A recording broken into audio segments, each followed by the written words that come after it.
तो वहीं नोएडा के निठारी गांव में दो युवकों ने आत्महत्या कर ली। आत्महत्या से गांव में हड़कंप मचा हुआ है। सुसाइड करने का कारण अभी साफ नहीं। गांव के अलग अलग जगहों से दोनों के शव मिले। फांसी के फंदे से लटके मिले दोनों के शव। सूचना पर पुलिस की भी टीम मौके पर पहुंची।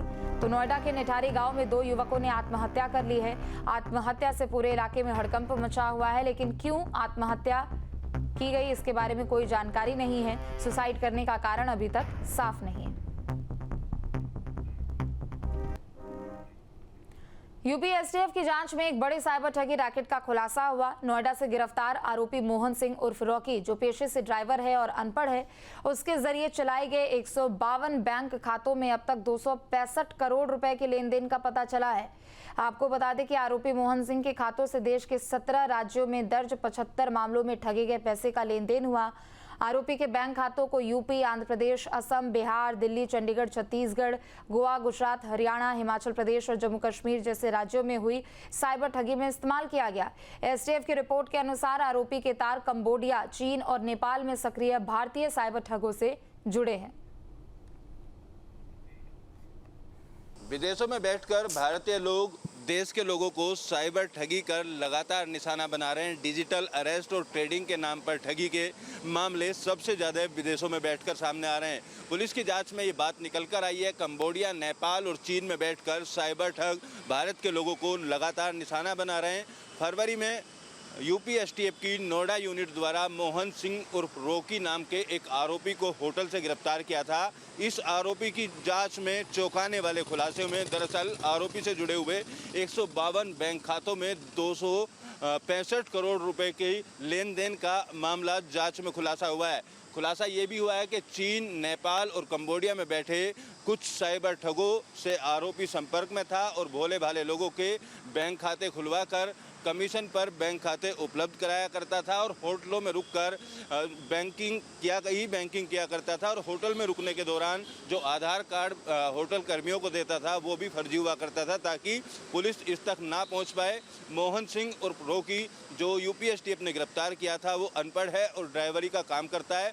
बावजूद उसके भोले भाले लोगों को निशाना बनाकर, उनको लालच देकर, उनके आधार कार्ड, पैन कार्ड इस्तेमाल कर बैंक खाते खुलवाया करता था और उन बैंक खातों में ठगी का पैसा आया करता था। एसटीएफ की जांच के साथ में ये बात भी पता चली है कि देश के 17 राज्यों में इन बैंक खातों पर 75 मामले दर्ज हैं। इन 17 स्टेट की अगर बात की जाए तो वहाँ की पुलिस भी अब आरोपी मोहन सिंह को रिमांड पर लेगी और रिमांड पर लेने के बाद पूछताछ की जाएगी। साइबर ठगी के पैसे को जिन बैंक खातों में डलवाया जाता है वो इसी तरीके से जो भोले भाले लोग हैं उनको बहला फुसलाकर उनके बैंक खाते यूज किए जाते हैं और उस पैसे को विदेशों में भेज दिया जाता है। फिलहाल जो साइबर ठग हैं जो विदेशों में बैठे हैं वो कब तक पुलिस के हत्थे चढ़ पाएंगे ये तो देखना होगा, लेकिन आरोपी मोहन सिंह से जुड़े कई अहम खुलासे यूपी एसटीएफ की जाँच में अभी तक सामने आए हैं। खबर ग्रेटर नोएडा से, जहां दोस्तों ने ही दोस्त की हत्या कर दी है। तेजाब डालकर नाबालिग को नहर में फेंका। नहर में जला हुआ शव मिला है। पुलिस ने कई लोगों को हिरासत में लिया। मुकदमा दर्ज कर जांच में जुटी है पुलिस। सूरजपुर थाना क्षेत्र का ये पूरा मामला। तो खबर ग्रेटर नोएडा से आपको बता दें, जहां तेजाब डालकर नाबालिग को नहर में फेंका। दोस्तों ने मिलकर एक दोस्त की हत्या कर दी। नहर में जला हुआ शव मिला है। तेजाब डालकर नाबालिग को नहर में फेंका। तो वहीं आगरा में राज्य महिला आयोग के अध्यक्ष ने निरीक्षण किया है। जिला महिला चिकित्सालय का निरीक्षण किया। अस्पताल की हालत पर नाराजगी जताई है। निरीक्षण के दौरान लिफ्ट खराब मिली। शौचालय के गेट भी टूटे हुए मिले। गर्मी में एसी और कूलर लगवाने के निर्देश दिए गए हैं। तो खबर आगरा से आपको बता दें, जहां जिला महिला चिकित्सालय का औचक निरीक्षण किया है अध्यक्ष ने। बता दें कि इस दौरान काफी मात्रा में कई कमियां देखने को मिली, जहां टॉयलेट के गेट टूटे हुए थे। तो वहीं दूसरी तरफ गर्मी के समय में एसी और कूलर की भी व्यवस्था करने के निर्देश दिए गए हैं।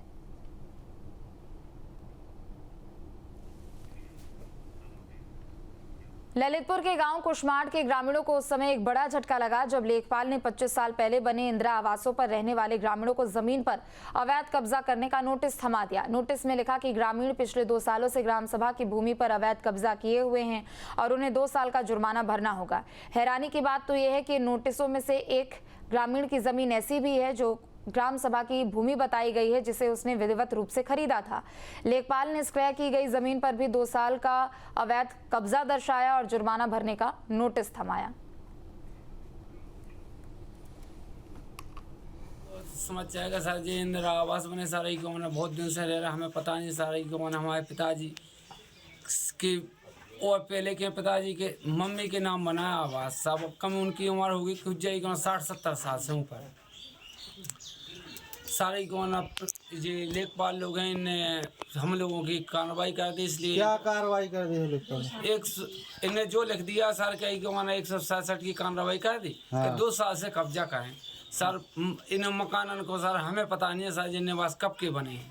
अब जाई समस्या का 50-60 के रहने वाले और ये पटवाई साहब कह रहे हैं कि यहाँ से हटो और हमारी फसल भी थे लिख के दे मानसन ने कि इनकी फसल है, हमारी पट्टे अट्टे हैं दुनिया के। हाँ। और 3-3 लाख रुपये जमा रहा है। कौन मांग रहे 3 लाख? बे सब जने मंगा है, पटवाई के कि 3 लाख रुपये दो। किस चीज के पैसा दो? क्या तुम्हारी के जुर्माने के। ये घर कब से बने अम्मा? 50-60 साल के। हम आवास आ तो हमारे पति के नाम हम वही आवास में रह रहे हैं। ये पटवाई लोग जैसे लिख रहा के है सो 2 साल के बसे हैं तो मैं वह सो का 2 साल जब फसल में है वह सो पटको जो मकान है हमें 3 लाख रुपया दो। बाकी ये मकान आपके कब से बने यहाँ पे? हमारे जो बाप मकान के बनाए हैं मकान हमें खबर नहीं है। जो आवास हमारे ना है। कौन सा आवास है जो? इंदिरा आवास सरकारी मकान बना है? सरकारी मकान बना है। पैसा मिला था इसका है? और कितने समय पहले मिला था ये पैसा? 20-25 साल हो गई मैं लगभग। कानपुर के जिला अधिकारी और मुख्य चिकित्सा अधिकारी के बीच विवाद बढ़ता जा रहा है। जिला अधिकारी ने मुख्य चिकित्सा अधिकारी के तबादले के लिए चिकित्सा सचिव को पत्र लिखा है। डीएम और सीएमओ के बीच तल्खी की काफी दिनों से बढ़ चुकी है। जिला अधिकारी अक्सर अस्पतालों का निरीक्षण करते हैं। कई अस्पतालों में डॉक्टर और कर्मचारियों के निरादर होने पर उन्होंने कार्रवाई भी की। ये विवाद तब और बढ़ गया जब उन्होंने मुख्य चिकित्सा अधिकारी को उनकी जिम्मेदारी बताते हुए ठीक से काम करने की हिदायत दी। इसी बीच मुख्य चिकित्सा अधिकारी ने कोई डॉक्टर के तबादले कर दिए। इनमें से एक डॉक्टर का तबादला 9 दिनों में 9 बार किया गया और उसे मूल तैनाती की जगह वापस लाया गया, जिसके बाद डीएम ने सीएमओ को हटाए जाने की मांग करते हुए चिकित्सा सचिव को पत्र लिखा है। कानपुर में जिलाधिकारी और मुख्य चिकित्सा अधिकारी के बीच तलवारें खिंच गई हैं। दोनों के बीच विवाद लगातार बढ़ता जा रहा है। एक तरफ सीएमओ का ऑडियो वायरल हो रहा है जिसमें वह डीएम के खिलाफ आपत्तिजनक टिप्पणी करते हुए सुनाई पड़ रहे हैं। वहीं दूसरी तरफ जिलाधिकारी ने सीएमओ को विकास कार्यों की बैठक से बाहर कर दिया। उन्हें बेइज्जत करते हुए बैठक से निकाल दिया गया। आपको बता दें दोनों के बीच विवाद काफ़ी दिनों से चल रहा है। दरअसल जिलाधिकारी ने जब कानपुर की कमान संभाली तब उसके बाद उन्होंने कई अस्पतालों का निरीक्षण किया। इस दौरान कई कर्मचारी और डॉक्टर अस्पतालों से नदारद पाए गए। जहां भक्ति है हर शब्द में, कथाओं में छुपे हैं दिव्य रहस्य और ज्योतिष देता है जीवन को दिशा। धर्म से जुड़ी हर बातों को जानने के लिए हमारे चैनल स्तुति को सब्सक्राइब करें।